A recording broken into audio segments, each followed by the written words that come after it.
Good afternoon. Tomorrow is election day. This is my house video, my predictions. Like, subscribe, hate, and comment. 2020 election is tomorrow. I'm going to go over 5 races. May have a lot of impact on other races, and 4 races that are nice to look for, just to say, these are going to be interesting future facts. So again, like and subscribe, hate, and comment. First race I'm going to talk to you about is Montana. Not exactly a state that anybody looks at or thinks about, except now. So Montana is likely to have its House seat stay Republican, but not guaranteed. But more importantly, Montana is going to be a cluster on election night. You could have the Democrats take the Senate seat, maintain the governorship, win the House. I don't think Donald Trump's going to lose the presidential, but there's a chance it could go 4 Republican of those statewide offices. It could be 3 Democrat. And Montana, for the first time in decades, will have a second congressman. Depending on how close that race is probably going to decide how the state legislature wants to divide the state. In the past, they went east and west.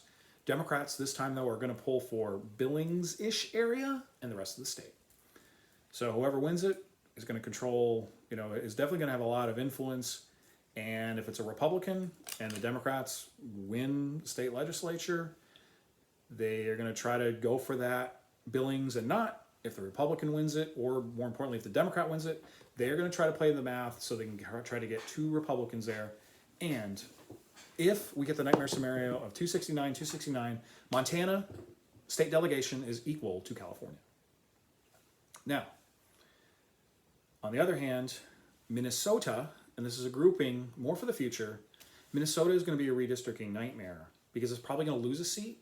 It's the only state in which the net of 0 losses by Republicans were because Republicans picked up seats. There was no redistricting. So it's not like Pennsylvania where they picked up a couple seats, but just because of redistricting and then lost more elsewhere. There are 4 races that Real Clear Politics has that are between likely Democrat and likely Republican, all of which flipped. And one of them, which is one of the Democratic seats, has it as toss-up. If the Republicans win that seat, it'll be 4-4.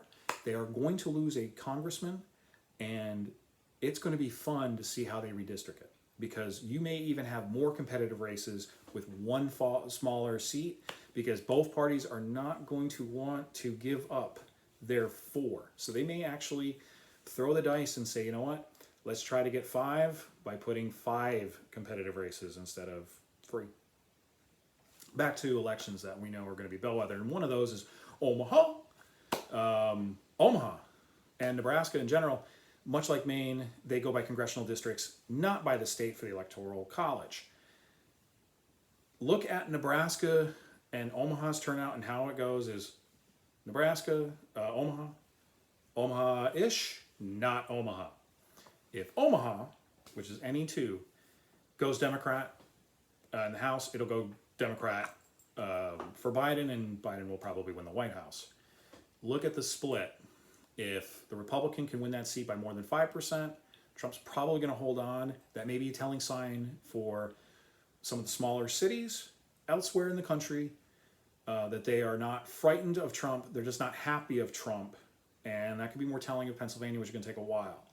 Nebraska goes, if it splits, Trump loses it, but the Republican maintains. That's a good sign for Republicans in the Senate races, but not for Donald Trump. That is the bellwether to look at.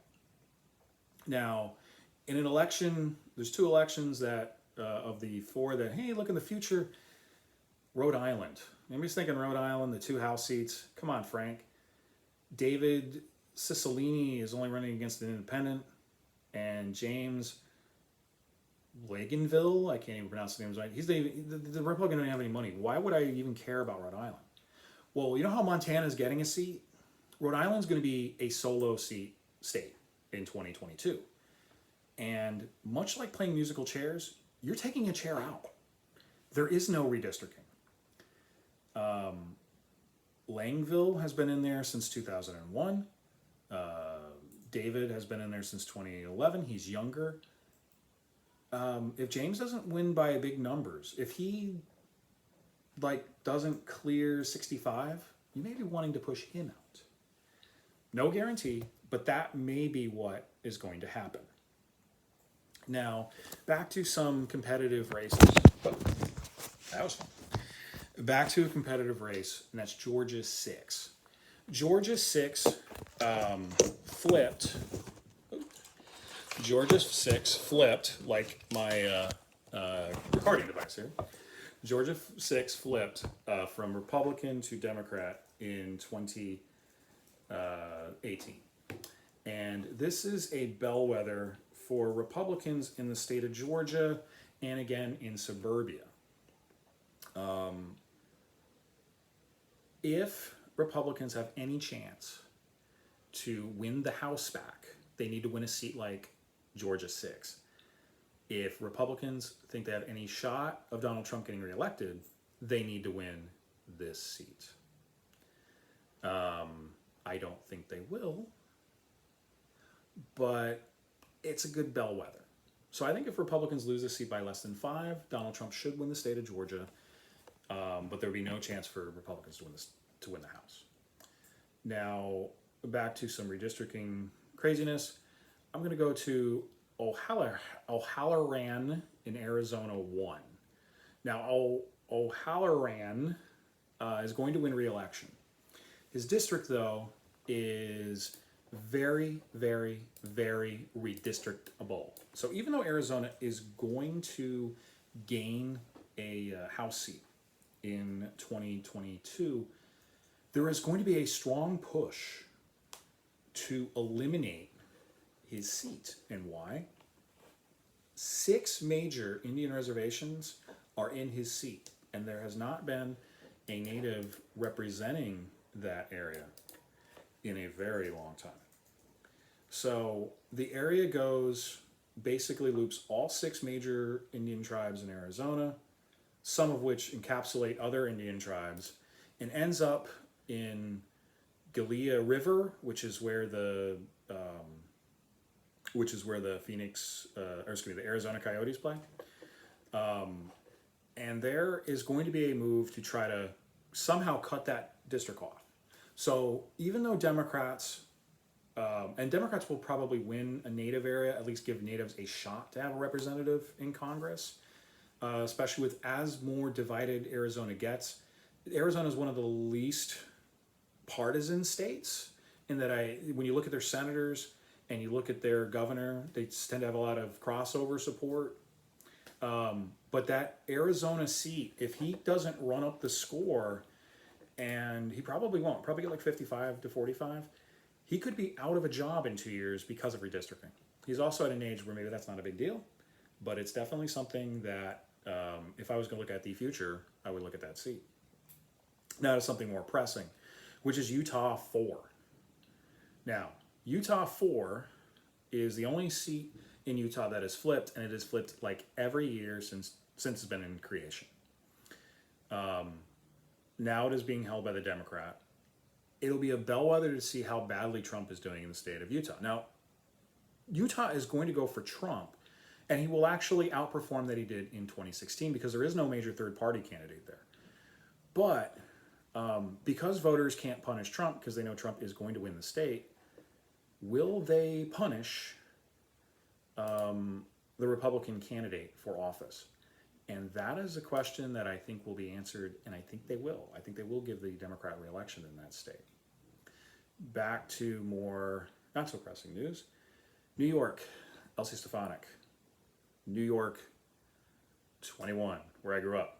She's going to win re-election, and this is a wasted opportunity by Democrats who spent so much money trying to convince voters that the person who lost 2 years ago in a weave election by 12 points is somehow going to be the new darling of the Republican Party.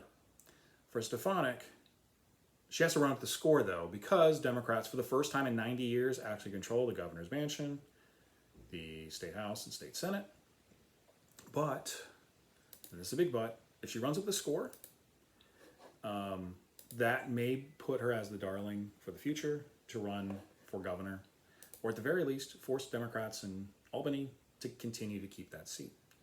And finally, the last bellwether is Pennsylvania 10, another redistrict midterm that became less Republican and will be the bellwether of Pennsylvania.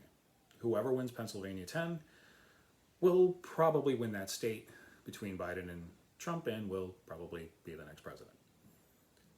So like and subscribe and comment. Overall, I think the Republicans will be about 10 House seats short of a majority, but we shall see. I do not believe the Democrats will gain any seats that they did not have already, but Republicans will be 10 short of a majority.